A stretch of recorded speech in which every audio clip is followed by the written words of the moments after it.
hypnotic, deadly, and hungry for his own kind. Towering over a wild yet vulnerable kingdom, the king cobra, the largest venomous snake in the world, is powerful enough to kill a full-grown elephant, and we know almost nothing about it. But that's about to change. 2 king cobras, each surgically implanted with tracking devices, are leading researchers deep into the jungle and into a mysterious world of snake-on-snake violence, cannibalism, and surprising tenderness. Follow these pioneering serpents into their quickly disappearing realms, revealing secret lives no human has ever seen before.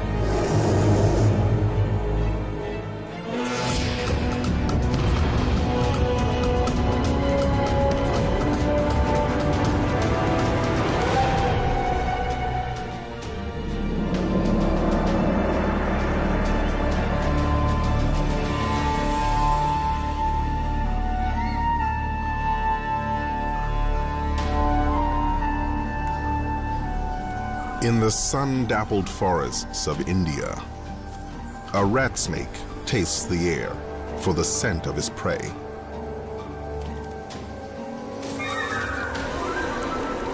So intent is the rat snake on his victim, he fails to notice the king. This is his domain, and the king cobra's favorite meal is rat snake. So a second hunt begins.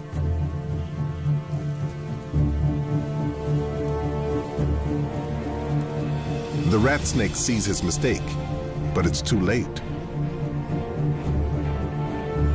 The hooded hunter looms, and the rat snake cowers. The king seems to contemplate his meal. A mistake. There's an intruder in the kingdom. The rat snake uses the distraction to make his escape.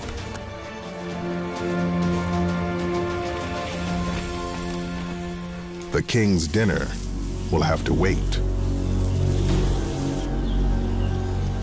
The king cobra grows up to almost 5.5 meters and has ruled the forests of India for millions of years.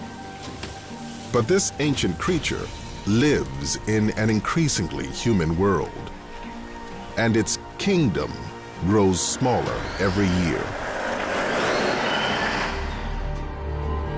King cobras reside throughout Indonesia, Malaysia, and much of Southeast Asia, but a mountain range along India's southwest coast, known as the Western Ghats, has perhaps the highest density of king cobras in the world.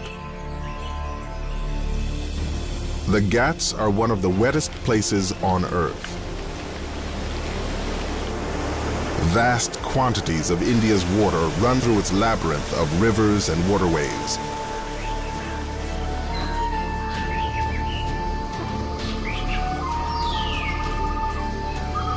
Endless water providing for limitless life. And countless species.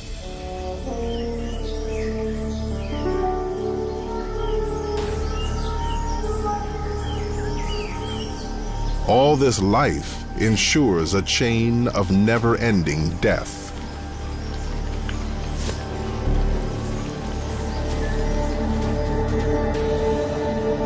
But it's the king cobra that rules these forests.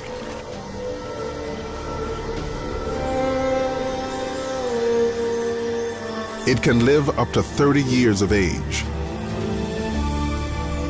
and never stops growing. To accommodate this endless growth, the king must shed its skin 4 to 6 times a year.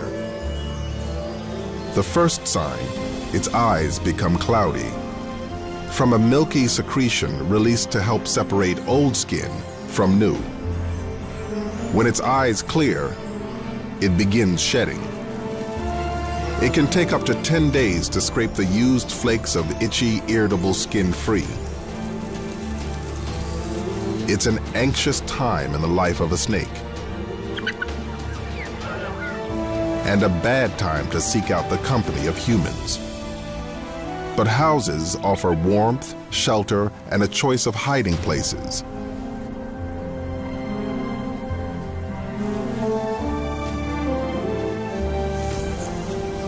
It seeks only solitude, but packs enough venom to kill a human many times over, and might defend itself if disturbed, with fatal consequences.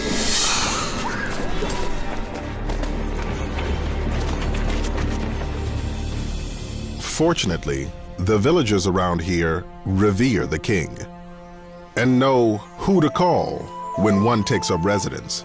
Okay. Gauri Shankar, the conservation officer at the Agumbe Rainforest Research Station, has dedicated his life to saving and studying the king cobra.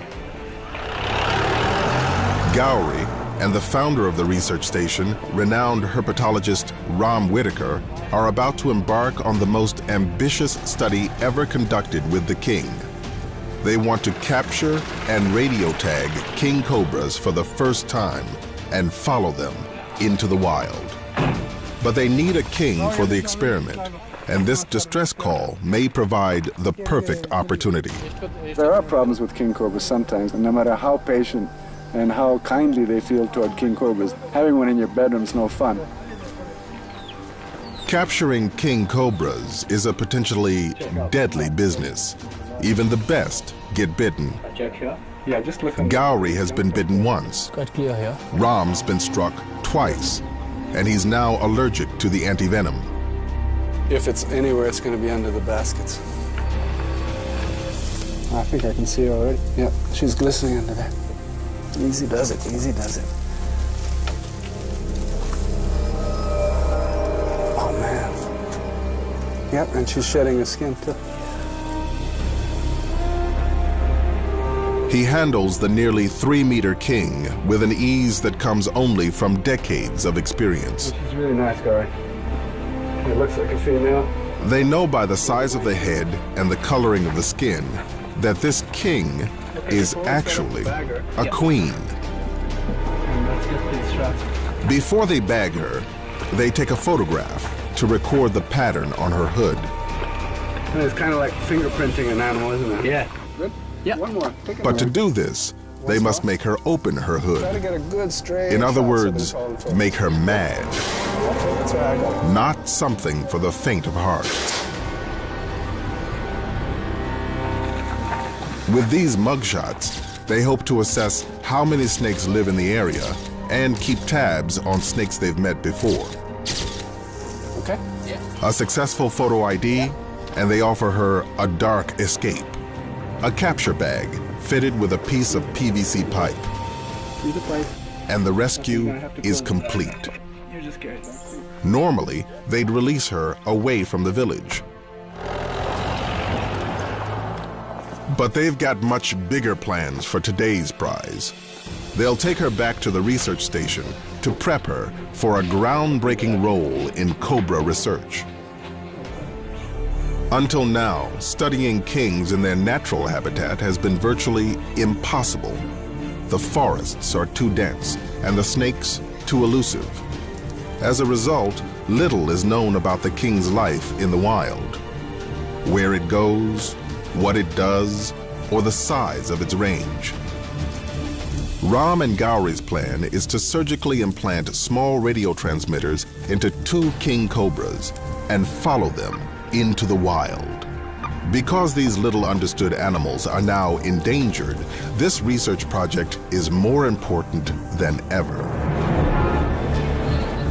India's forests are rapidly disappearing as humans push deeper into the wilderness. It is estimated that snakes kill as many as 50,000 people in India every year.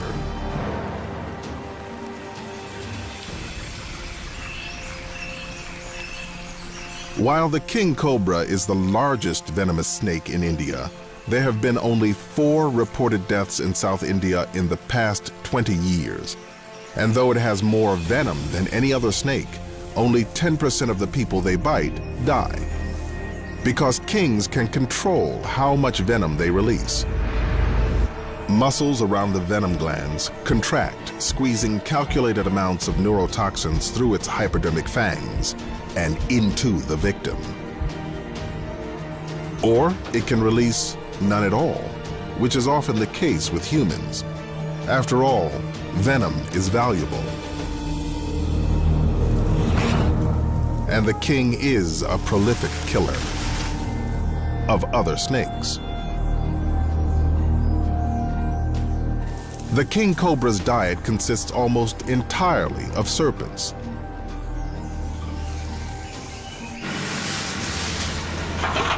Though it's an apex predator among reptiles, the king increasingly finds itself in competition with people. As India's burgeoning human population continues to grow, farms and plantations carve deeper into the forests of the Western Ghats, and wandering kings often find themselves in unfamiliar territory.